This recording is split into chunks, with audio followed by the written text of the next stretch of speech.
फिर से एक बार आपको फॉर्मूला याद दिला दे। फॉर्मूला क्या क्या था? के बराबर 273 प्लस सी,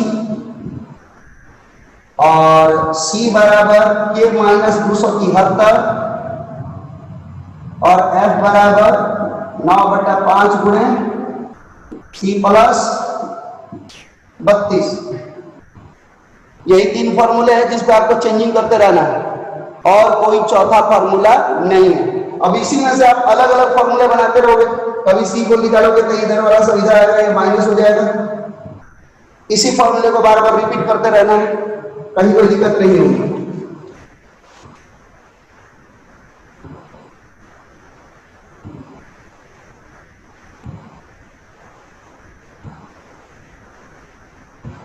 सिंपल वैल्यूज हैं जो आपको रख देने हैं, और रखने के बाद कैलकुलेशन कर लेना है। कौन? यही 3 फॉर्मूले हैं। ठीक है, ये टेम्परेचर का काम हम लोग आगे कहीं कहीं न्यूमेरिकल बनाने में आगे भी आते रहेगा, दूसरे तीसरे चौथे पांचवें लेसन में ये टेम्परेचर आते रहता है। ठीक है बाबू, अभी बताइए, कुछ पूछना है आप लोगों को?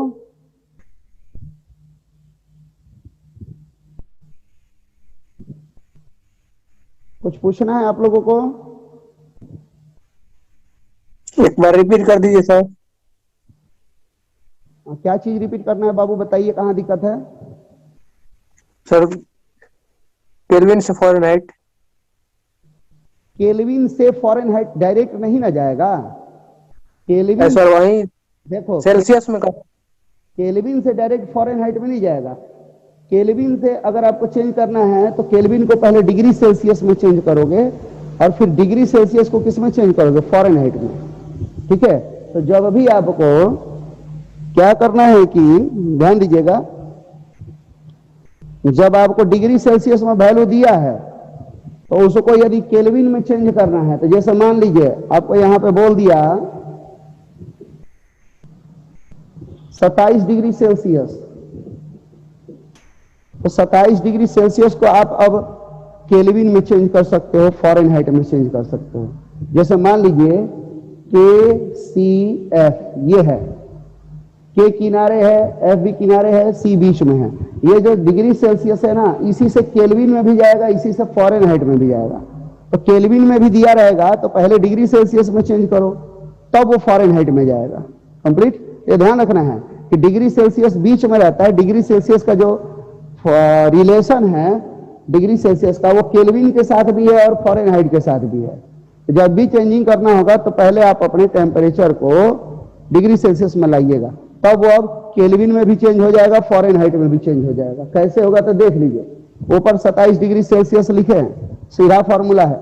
अगर केल्विन में बदलना है तो के बराबर, फॉर्मूला डायरेक्ट है 273 प्लस सी, तो 273 और प्लस सी कितना है 27, 27 बराबर हो गया 300 केल्विन। ठीक है, ये हो गया केल्विन में। अगर आपको फ़ारेनहाइट में बदलना है तो फ़ारेनहाइट करना है तो एफ बराबर यहाँ पे लिखिएगा, फॉर्मूला लिखिएगा पहले 9/5 गुणे सी प्लस 32। आप बताइए भाई, सी का वैल्यू तो आपको पता है कि नहीं पता है? आपको सी का वैल्यू पता है। सी का वैल्यू कितना होता है आपके? सी का वैल्यू कितना दिया है? 27। 9/5 गुणे 27, 9/5 गुणे 27 है ना, अब प्लस क्या हो जाएगा 32 बराबर। अब पहले इसको मल्टीप्लाई कर लो, 9 और 27 को तब डिवाइड कर देना, तो 9 और 7 में मल्टीप्लाई करो, 9 से 63 के 3 हाथ में 6, 9 दूनी 18, 6 24, अब बटे में 5 प्लस 32 बराबर। अब 5 से डिवाइड कर दो, तो 5 से डिवाइड करोगे तो 5 चौके 20, फिर 4 3 आया, 5 8 40, 10 मान लो 3 0 आ गया, तो 5 6 30 प्लस 32 बराबर। ऐड कर दो, ऐड कर दो इसको इसमें, 50 3 80, 80.6 डिग्री फ़ारेनहाइट, 80.6 डिग्री फ़ारेनहाइट। बताइए, क्लियर, समझ में आ गया? एकदम। पहले फिर रिपीट कर रहे हैं, पहले डिग्री सेल्सियस, डिग्री सेल्सियस में आएगा तभी वो केल्विन में जाएगा, फ़ारेनहाइट में जाएगा। ठीक है, चलिए। और किसी को कुछ पूछना है बाबू? और किसी को कुछ पूछना है? नहीं सर। चलिए आगे बढ़ रहे हैं। आगे हम लोग एक एक करके कुछ बेसिक वाले पॉइंट्स को ही धीरे धीरे क्लियर कर रहे हैं, है ना। इससे क्या होगा ना कि आप लोगों को आगे चैप्टर में दिक्कत नहीं होगी। ये सारी चैप्टर में बातें पढ़नी है आप लोगों को और डिटेल में पढ़नी है, तो शॉर्ट में थोड़ा बेस बना दिया जाए आप लोगों का।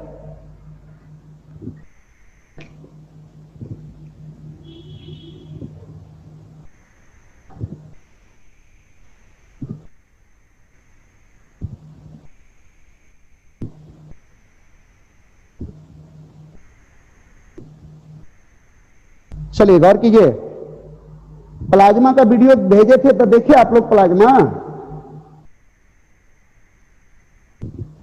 प्लाज्मा का हम एक वीडियो भेजे थे आपके ग्रुप में,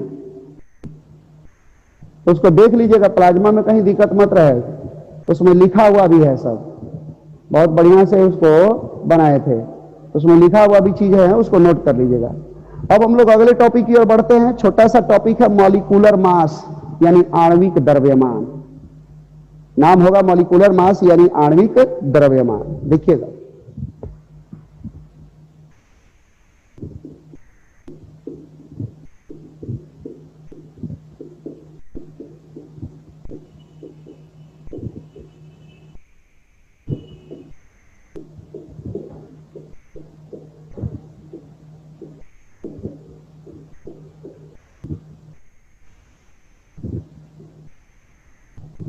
आणविक द्रव्यमान इंग्लिश में बोलते हैं molecular, MOLECULAR, molecular mass. Short में इस तरह लिख देते हैं मोल मास। तो मोल मास लिखते हैं, लेकिन मोल मास इसको पढ़ते नहीं है। लिखते समय तो ऐसा लिख देते हैं, लेकिन पढ़ते समय मॉलिक्यूलर मास ही पढ़ते हैं। मॉलिक्यूलर मास का मतलब हो गया आणविक द्रव्यमान। ठीक है, चलिए गौर कीजिएगा, आणविक द्रव्यमान आ गया है। आणविक द्रव्यमान किसका होगा? अणु का कि परमाणु का? अणु का होगा। अणु का होगा का मतलब यौगिक का होगा। तो यौगिक का हमको आणविक द्रव्यमान निकालना है। तो किसी भी यौगिक में सूक्ष्मतम कण कौन होता है? अणु होता है। और वो अणु किससे बना होता है? परमाणु से बना होता है। और उन सारे परमाणु, परमाणु का मतलब तत्व से, ठीक है ना। और उन सारे परमाणुओं के द्रव्यमान को जोड़ दोगे तो जो भी आएगा उसको हम बोलेंगे आणविक द्रव्यमान। ठीक है, इसको थोड़ा एक डिफिनेशन के रूप में उतार लो। डिफिनेशन के रूप में लिखना बोल रहे हैं हम। लिखिएगा, किसी यौगिक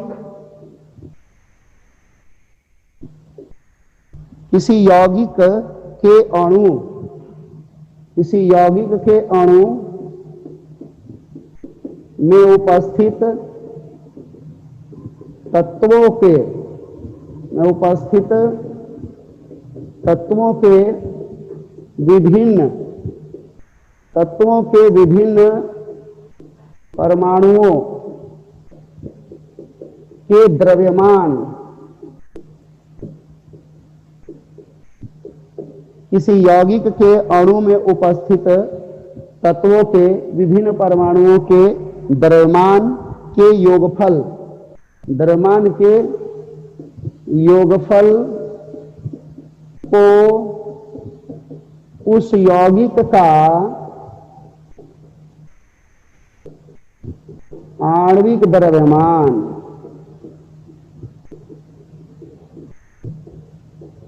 कहते हैं,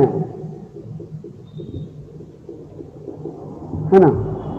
उस यौगिक का आणविक द्रव्यमान कहते हैं।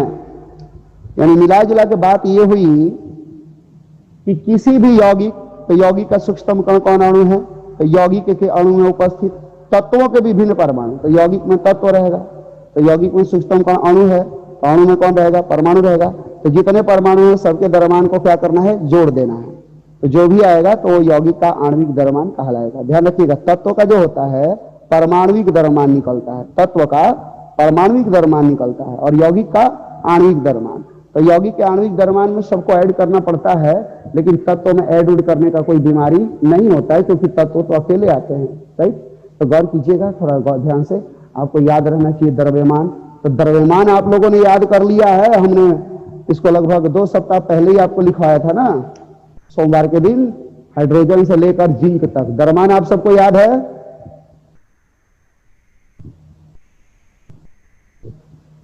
द्रव्यमान आप सबको याद है?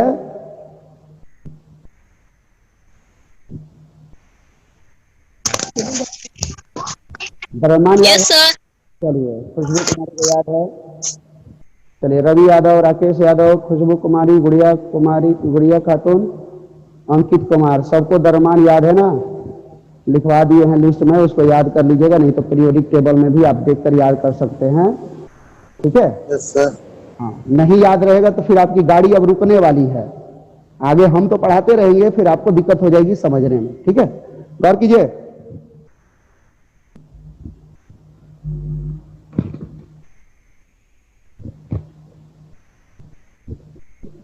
गौर कीजिएगा। अब यहां पे कुछ उदाहरण लेकर हम लोग द्रव्यमान को ऐड करेंगे, जैसे में, ठीक है ना, कहते हैं जैसे। और जैसे में मॉलिक्यूलर मास निकालते निकालते आगे बढ़ेंगे तो मोल निकालने लगेंगे, उसके बाद अणु परमाणु की संख्या निकालने लगेंगे, और उसके बाद हम लोग निकालने लगेंगे आयतन। अब न्यूमेरिकल पार्ट चलने वाला है ना? तो पीछे मोल वाला भी आप लोग जरा रिपीट कर लीजिएगा। मोल पर भी एगो वीडियो बना है, तो वो भी आज भेज देंगे कंप्लीट। और कहीं भूल जाते हैं तो तनी व्हाट्सएप पर मैसेज करके बता देना है हमको कि सर बोले थे भेजने के लिए, भेज दीजिए, तो भेज देंगे कंप्लीट। कभी कभी इतना मतलब तैयारी करने में सारा ऑनलाइन में थोड़ा दिमाग डिस्टर्ब रहता है, तो गौर कीजिएगा। पॉइंट नंबर 1, जैसे में ए नंबर दे रहे हैं, CO2 का मॉलिक्यूलर मास। क्या पढ़ोगे ध्यान दे दीजिए। CO2 लिखे आपने, एकदम सही, आपने लिखा CO2 का मॉलिक्यूलर मास, CO2 का मॉलिक्यूलर मास, ठीक है ना? CO2 का मॉलिक्यूलर मास, मॉलिक्यूलर मास इसी को बोलते हैं शॉर्ट फॉर्म में। मोल मास मत पढ़ना आगे जाकर, क्योंकि बार बार फर्स्ट ईयर में भी आएगा, सेकेंड ईयर में भी आएगा। इसका पूरा नाम होगा CO2 का मॉलिक्यूलर मास, मतलब हिंदी में बोलोगे तो कार्बन डाइऑक्साइड का आणविक द्रव्यमान, क्योंकि मॉलिक्यूलर मास का आणविक द्रव्यमान और CO2 का कार्बन डाइऑक्साइड।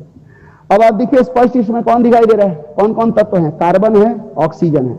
कार्बन और ऑक्सीजन सबके द्रव्यमान को क्या करना पड़ेगा? ऐड करना पड़ेगा। इस यौगिक में जितने भी तत्व हैं सभी के द्रव्यमान को क्या करना पड़ेगा? ऐड करना पड़ेगा।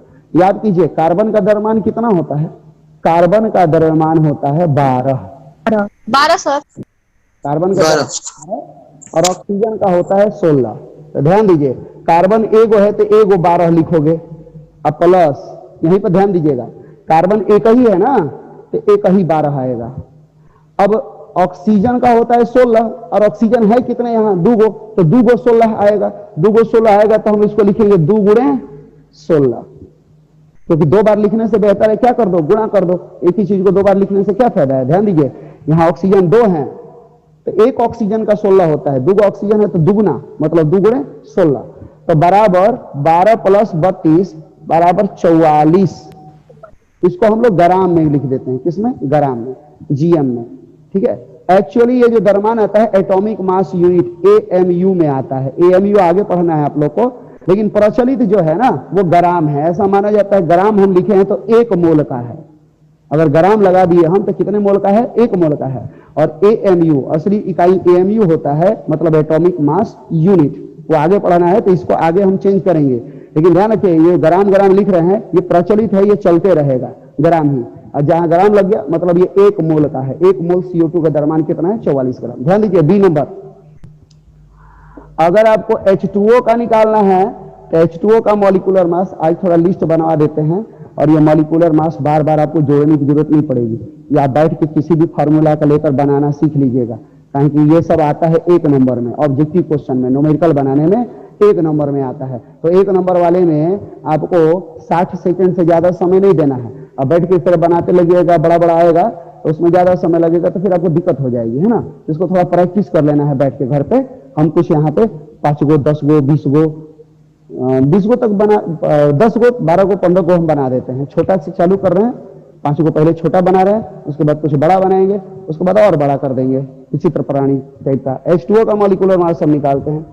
H2O का मॉलिक्यूलर मास हमारा हो जाएगा, हाइड्रोजन देखिए, हाइड्रोजन का द्रव्यमान होता है 1, और है हाइड्रोजन कितने? 2, तो ये हो जाएगा 2 गुणे 1 प्लस ऑक्सीजन 1 ही है। ऑक्सीजन का द्रव्यमान कितना होता है? 16 लिख देंगे, तो 16 2 18, तो 2 + 16 हो गया बराबर 18 ग्राम। हालांकि जब शुरू में बनाओगे तो इस तरह के जोड़ जोड़ के लिखना, लेकिन आगे बढ़कर ये आपको एकदम कंठस्थ हो जाना चाहिए, है ना। उसी तरह अगर हम बात करें, ये एग्जाम ऑब्जेक्टिव टाइप का है, NH3 की बात करें, NH3 ABC नंबर में देखिए NH3 का मॉलिक्यूलर मास, NH3 का मॉलिक्यूलर मास की बात करें हम, NH3 में ध्यान दीजिएगा, नाइट्रोजन हो गया 14, हाइड्रोजन 1 होता है, 3 गो है तो 3 × 1 बराबर 14 + 3 बराबर 17 ग्राम। सब एक ही मूल का निकल रहा है, ठीक है। अगर मान लीजिए आपको CH4 करने का मन कर दिया, CH4 मतलब मीथेन गैस, पता है ना CH4 का मतलब क्या होता है, methane gas. D number CH4 का मॉलिक्यूलर मास बराबर कार्बन का हो जाएगा 12 + 4 × 1 बराबर, तो 12 + 4 बराबर 16 ग्राम हो जाएगा। देख लीजिए आप, CH4 का मॉलिक्यूलर मास। ये तो होगा छोटे छोटे, अब छोटे छोटे तो आप मौखिक भी निकाल लोगे, इतना आप लोग बहुत तेज तरार आदमी हैं। अब देखिए थोड़ा सा हम लोग बड़ा करते हैं, थोड़ा सा बड़ा, या थोड़ा सा क्या पूरे बड़ा कर देते हैं, क्या भी कर रहे बड़ा करना है। 3 नंबर देखिए, ग्लूकोज का नाम सुना है आपने, ग्लूकोज C6H12O6, ग्लूकोज C6H12O6, ठीक है। ग्लूकोज जो आप लोग पीते हो उसका फॉर्मूला होता है C6H12O6, ठीक है।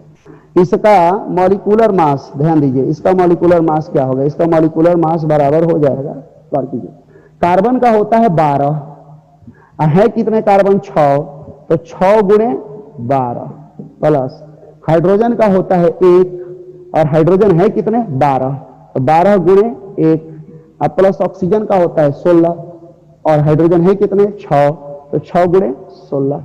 अगर जोड़ घटाव करने का मन करे तो आप करते रहिए, कोई दिक्कत की बात नहीं है। जनरली आप तो जितना लिखेंगे उतना ही आएगा, 180 ग्राम आएगा, लेकिन कैसे आएगा वो आप देख लीजिए। 12 छक्के 72 प्लस 12, 16 छक्के 96। ध्यान दो, यहां से 2 यहाँ से 2 और 2 और 2 4 मिला के इसमें जोड़ दिया 100 हो गया, तो 10 और 70 80 हो गया 180 ग्राम, है ना। तो ग्लूकोज का C6H12O6 का मॉलिक्यूलर मास कितना हो गया 180 ग्राम। अब देखिए ध्यान दीजिए ABCDE के बाद F नंबर में ध्यान दीजिएगा, F नंबर में आपको आना है। F नंबर में NaCl ले लीजिए, सोडियम क्लोराइड साधारण नमक है जिसको आप लोग खाते हो, NaCl है ना। तो NaCl का ले लो, तो NaCl का मॉलिक्यूलर मास कितना होगा भैया, तो NaCl में एगो सोडियम है, सोडियम का होता है 23, एगो क्लोरीन है, क्लोरीन का होता है 35.5, बराबर जोड़ोगे तो 58.5 ग्राम, ठीक है। कितना हो जाएगा किसका NaCl का। अब आपके दिमाग में आया कि सर जी चीनी देखिए, चीनी को हम लोग सुक्रोज भी बोलते हैं, चीनी का रासायनिक नाम क्या होता है सुक्रोज। देखिए पढ़ाई बहुत लंबी होती है ना, पढ़ाई कभी खत्म नहीं होती है, आपके सिलेबस वाली चीजों को ही बता रहे हैं, लेकिन थोड़ा बिना चैप्टर चालू किए हुए, तो जो नाम हम पकड़ रहे हैं ना उस पर थोड़ा अपना पकड़ बनाते जाइएगा अभी से, क्योंकि ये एकदम 0 लेवल से है। जैसे आगे आगे बढ़ोगे ना ये सब क्लियर रहेगा, तो आपको थोड़ा रसायन शास्त्र अगर नहीं समझ में आता होगा ना तो समझ में आने लगेगा, है ना। या समझ में आएगा कि नहीं आएगा इसकी गारंटी आप ही दे सकते हो, क्योंकि आपको पढ़ना है। जब तक स्वयं आप उसका अध्ययन नहीं करोगे, रिवीजन नहीं करोगे, तब तक आपकी तैयारी नहीं हो सकती है। हम कितना भी पढ़ा दें और घर पर बैठकर आप उसको रिवाइज नहीं करो, पढ़ो नहीं, समझो नहीं, तो आपको समझ में नहीं आएगा। तो जितने भी बच्चे हैं, बच्चे कितने रहे उससे मतलब नहीं है, 5 है 10 है 20 है, वो अपना मेहनत करते रहे, है ना। धीरे धीरे बच्चे अभी जुड़ रहे हैं, सब अभी संपर्क कर रहे हैं, धीरे धीरे जुड़ेंगे, एक समय बढ़िया हो जाएगा। अब चीनी का नाम आप लोगों ने सुना होगा, चीनी का रासायनिक नाम होता है सुक्रोज। ज की जगह पे 100 भी लगाते हैं तो सुक्रोस भी हो जाता है। और चीनी का फार्मूला क्या होता है सबको पता होगा, ABCDEFG। जी नंबर में C12H22O11 का मॉलिक्यूलर मास बराबर होता तो 342 है, हमको याद है, आपको भी याद हो जाना चाहिए बनाते बनाते, लेकिन कैसे होता है उसको हम लोग ऐड उड करके देख लेते हैं, है ना। तो कार्बन का द्रव्यमान होता है 12 है, कार्बन का द्रव्यमान होता है 12, और यहाँ पे ये 12 गो कार्बन है, तो 12 × 12 प्लस हाइड्रोजन का द्रव्यमान होता है 1, तो वहां पे हाइड्रोजन कितने हैं 22 है, तो 22 × 1, अब प्लस ऑक्सीजन का होता है 16, है कितने वहां पे ऑक्सीजन 11 को, तो 11 को ऑक्सीजन का ना द्रव्यमान जुड़ेगा, तो डायरेक्ट हम क्या कर दिए 11 गुणे 16। अब बराबर में आते हैं बाबू लोग, बराबर, बराबर में क्या आएगा, तो देखिए 12 12 को मल्टीप्लाई करेंगे तो 144 आएगा, प्लस 22 आएगा, अब प्लस 11 गुणे 16, तो 16 दहाइयां 160 और 16 176 आ जाएगा, जोड़ लीजिएगा बराबर। अब जोड़िए 6 2 8 4, 12 के 2 हाथ में 1, 7 2 9, 9 और 4 9 4 13, 13 और 1 14 के 4 हाथ में 1, 1 और 1 और 1 340 ग्राम कंप्लीट। तो मॉलिक्यूलर मास आपको दिखाई दिया कितना आ गया 342 ग्राम। ओके, अब इसको रफ कर दें, हम मिटा दें। Yes sir. हाँ सर, हो गया। चलिए मिटा रहे हैं। देखिए बहुत आसान चीज है ये, ठीक है ना, लेकिन यही आसान चीज ध्यान देना आगे कैसे कैसे रूप बदलेगा, रूप बदलते बदलते ये देखिएगा कितने बृहद में जाएगा। उस समय मत कहिएगा जी सर जी कैसे मॉलिक्यूलर मास निकाले हम, द्रव्यमान याद कर लीजिएगा, क्योंकि आगे बहुत सिलेबस अभी है। अभी इतना में ही अगर उलझे रहोगे तो आगे वाला कौन पढ़ेगा, सबको जानना जरूरी है ना। खाली रोटियां खा लोगे तो पेट थोड़ी भरेगा, रोटी के साथ सब्जियों खा लेना है, तनी मनी चटनियों अचार लेना है, तनी जरूरत पड़ी तो दूधो ले लेना है ना। तो खाली एक ही चीज खाने से पेट नहीं ना भर, शरीर का रिक्वायरमेंट पूरा नहीं ना होगा। पेट भर सकता है, मतलब कॉपी भर सकती है, समय खत्म हो सकता है, लेकिन जानकारी उतनी नहीं हो पाएगी। तो मॉलिक्यूलर मास की कहानी हो गई। अभी थोड़ा विचित्र विचित्र प्रकार के एक दो बता देते हैं जिसमें बच्चे डिस्टर्ब होते हैं। विचित्र प्रकार मतलब बनेगा वैसे ही जैसे बनता है, लेकिन देखने में थोड़ा और टाइप के लगते हैं। पहली बार आ जाता है ना तो बच्चे थोड़ा डिस्टर्ब हो जाते हैं, सोचते हैं कि अब इसका हम कैसे निकालें। उसमें डिस्टर्ब होने की जरूरत नहीं है। तो दो चार गो जो विचित्र टाइप के आ जाते हैं उनको हम बता देते हैं, इस तरह हमको बढ़िया पड़ रहा है। तो ध्यान दीजिए A B C D E F, F तक हुआ था कि G तक हुआ था बाबू? जी तक सर। जी, तो जी तक। जी हुआ तो H आ जाइए, ठीक है, H में आ जाइए। H में एक एसीटिक अम्ल का फॉर्मूला लिख रहे हैं। एसीटिक अम्ल होता है CH3COOH, ठीक है। इसका मॉलिक्यूलर मास निकालना है, का मॉलिक्यूलर मास बराबर। कंफ्यूज होने की जरूरत नहीं है। जब ऐसा फॉर्मूला दिया रहे तो सबसे पहले जितने सेम तत्व हैं सबको एक जगह कलेक्ट कर लो, नहीं तो झूठ मूठ का जोड़ते जोड़ते बजोड़ते अपने कैलकुलेशन को लंबा लेकर चले जाओगे। ये जो फॉर्मूला है इसमें कार्बन कितने हैं 2, तो ये हो जाएगा C2, हाइड्रोजन 3 और 1 4, H4, ऑक्सीजन 1 और 1 2, O2, ठीक है। अब इसका द्रव्यमान निकाल लेना है, क्योंकि इसका भी निकालोगे तो 12 प्लस 3 गुणे 1 प्लस 12 प्लस 16 प्लस 16 प्लस 1, इस तरह करोगे तो थोड़ा कैलकुलेशन करने वाला लंबा चार्ट चला जाएगा, है। तो उसको ज्यादा लंबा करने की जरूरत नहीं है। जो सेम तत्व हैं सबको एक जगह कलेक्ट करके संख्या लिख दो। कैसे लिखे ध्यान दीजिए, कार्बन 1 और 1 2 है तो 2, हाइड्रोजन 3 है 4 4, ऑक्सीजन 2 2। अब इसका मॉलिक्यूलर मास निकालोगे तो कार्बन कितना हो गया भैया 2 हो गया है। कार्बन का द्रव्यमान कितना होता है 12, तो 2 गुणे 12। अब प्लस हाइड्रोजन का द्रव्यमान कितना होता है 1 होता है, और हैं कितने हाइड्रोजन 4, तो 4 गुणे 1। अब प्लस ऑक्सीजन 16 होता है, कितने हैं ऑक्सीजन 2, तो 2 गुणे 16। अब जोड़ देते हैं 12 दूनी 24, अब प्लस 4, अब प्लस 16 दूनी 32, है ना। तो 32 4 36, 36 और 4 40, 40 और 20 60, हो गया 60 ग्राम। कितना ग्राम हो गया 60 ग्राम, ठीक है। अब इसी तरह एक आता है यूरिया, GHI, आई में आ जाइए। यूरिया का फॉर्मूला होता है NH2CONH2। इसका मॉलिक्यूलर मास निकालना है। देखिए मॉलिक्यूलर मास आपको जोड़ना है, अभी नहीं कि दूगो का सेम आ गया तो सोचिएगा कि सेम आ गया तो अब क्या करें भैया। दूगो आदमी का वेट बराबर नहीं होता है, जैसे हम 50 किलो के तो 50 किलो का दूसरा आदमी भी हो सकता है ना। तो पदार्थ बदलेंगे तो द्रव्यमान भिन्न भी हो सकता है, सेम भी हो सकता है, उससे आपको कोई मतलब नहीं है। जोड़ देना है, कितना आया वही उसका द्रव्यमान है, यानी आणविक द्रव्यमान यानी मॉलिक्यूलर मास है। ठीक है, गौर कीजिएगा। NH2CO NH2, इसमें भी डिफरेंट जगह पे से ही तत्व आया है, तो एक जगह पहले कलेक्ट कर लेते हैं। इसको कलेक्ट करके क्या लिखेंगे, नाइट्रोजन कई गो है, 2 गो है, तो N2 हो गया, हाइड्रोजन 2 2 4 गो है, और कार्बन 1 ऑक्सीजन 1, तो CO ही रह जाएगा, तो N 2 गो N 2 2 4 और CO। अब इसका मॉलिक्यूलर मास लिखेंगे यहां से देखकर, है ना।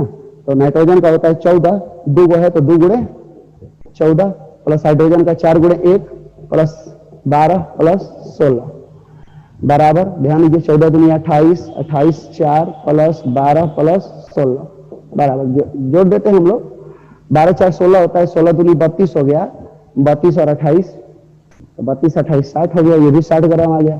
तो ऊपर वाला भी 60 है, नीचे वाला भी 60 है, तो उससे कोई फर्क पड़ने वाला नहीं है। आपको केवल द्रव्यमान को क्या करना था, ऐड करना था, जोड़ना था, दोनों का द्रव्यमान 60 ही होगा। क्या इस तरह आप लोग बना लोगे, कोई फॉर्मूला आएगा तो? Yes sir. अब इतना पर रहने देना बाबू आप लोग का, इसका आगे बढ़े। Yes sir. कोई फॉर्मूला दिमाग में है जिसको आप लोग पूछना चाहते हो कि इसका निकाल दीजिए? आपके दिमाग में कोई अगर फॉर्मूला हो तो बोलिए, उसका भी बना देंगे। देखिए बनाने में कुछ है नहीं, खाली द्रव्यमान को क्या करना है, ऐड कर देना है। द्रव्यमान को केवल क्या कर देना है, ऐड कर देना है, कहीं भी जाओ। अब आप देखिए इस तरह आप कर सकते हैं, ध्यान दीजिए, ध्यान दीजिएगा। कुछ देखो, 2 बटन ABGHIJ, जे नंबर में डाल सर फिटकीरी का निकालिए ना। हाँ, यह तो हम लोग का काम है, फिटकिरी का निकालिए ना। द्रव्यमान जोड़े के बाद फिटकिरी का तो निकालिए देंगे, फिटकिरी फॉर्मूला है। देखो फिटकिरी का GHIJ, फिटकिरी का फॉर्मूला K2SO4 Al2SO4 का होल थराइज डॉट 24 H2O का मॉलिक्यूलर मास बराबर हो गया वाट। आपको निकालना है K2SO4 डॉट Al2SO4 का होल थराइज डॉट 24 H2O का मॉलिक्यूलर मास, है ना। लंबा भी बना सकते हो, लेकिन ध्यान दो फिटकिरी है। ऊपर वाला मिटा रहे हैं बाबू, ऊपर वाला मिटा रहे हैं, ठीक है, ऊपर वाला मिटा रहे हैं।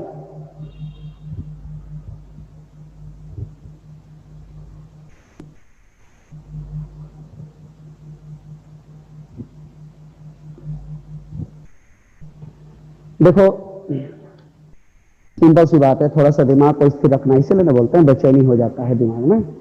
इसमें पहले देखो ना, इसमें कितने पार्ट हैं, 3 जो फार्मूला है इसमें। K2SO4 पोटेशियम सल्फेट अलग है, Al2SO4 का होल थराइज एल्युमिनियम सल्फेट अलग है, और जल H2O अलग है। तो तीनों को पहले अलग अलग निकाल लो, और तीनों को निकाल कर जोड़ दो, ये एक तरीका है ना। दूसरा तरीका क्या है वो भी आपको बता देंगे। तो पहले तरीके में आते हैं। पहले तो सबसे सिंपल तरीका जो आपने सीखा है, उसके आधार पर अगर आप चलना चाहो तो ये फॉर्मूला यहाँ पे लिखा हुआ है ना, कोई टेंशन की बात है ही नहीं। फॉर्मूला यहाँ पे लिखा हुआ है, तो सबसे सिंपल तरीका यही है। फॉर्मूला लिख कर देखो, जैसे K2SO4 डॉट Al2SO4 का होल थराइज डॉट 24 H2O लिख दिए, बड़ा सा फॉर्मूला। बड़ा सा फॉर्मूला लिख दो। ध्यान दीजिए K2 का, अब देखिए कैलकुलेशन, K2 का 39 होता है, 2 गुणे 39 प्लस सल्फर का 32 प्लस ऑक्सीजन का 16, तो 4 गुणे 16, डॉट का मतलब भी प्लस होता है, ये सब जुड़े है ना प्लस। यहाँ पे एल्युमिनियम का 2 है तो 2 गुणे 27 प्लस, ध्यान दीजिए होल थराइज है, होल थराइज का मतलब 3 और फिर ब्रैकेट, और सल्फर का कितना 32 प्लस ऑक्सीजन का 4 गुणे 16, फिर ये डॉट प्लस 24 है। अब H2O तो 24 है, तो यहाँ 24 ब्रैकेट में H2O 2 गुणे 1 और प्लस 16।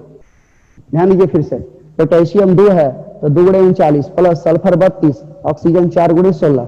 ये इसको जोड़ना है इसके साथ तो प्लस आएगा ना, किसी भी चीज को जोड़ने के लिए प्लस प्लस हो गया। तो एल्युमिनियम का 27 तो 2 गुणे 27 अब प्लस, ये ध्यान दीजिए SO4 का तो यहाँ पर है S का 32 और इसका 4 गुणे 100, 4 गुणे 16। अब होल थराइज है मतलब 3 गुना, इस समय जो भी है द्रव्यमान उसको 3 गुना मतलब 3 से मल्टीप्लाई कर देंगे, प्लस ये हो गया 24 मतलब 24 गो H2O है। तो H2O का तो हमको तो पता चल गया 2 गुणे 1 प्लस 16, और ये हो गया 24। अब क्या इसको जोड़कर लिख नहीं सकते हो बाबू आप लोग? लिख सकते हैं सर। कोई भी फॉर्मूला होगा ना इजीली रख के बना लोगे, कोई भी फॉर्मूला, कहीं कोई दिक्कत नहीं है। ये एकदम रफ कार्य बताए आपको, कोई भी फॉर्मूला। जैसे मान लीजिए आपको यहां पर दे दिया Fe2O3, तो भी घबराना नहीं है। Fe Fe का कितना होगा, 2 गुणे 56, ऑक्सीजन का 3 गुणे 16, दोनों को जोड़ दो, जोड़ के निकाल दोगे आप लोग, 2 गुणे 56 प्लस 3 गुणे 16। बताओ, किसी भी फॉर्मूले को निकाल लोगे ना बाबू,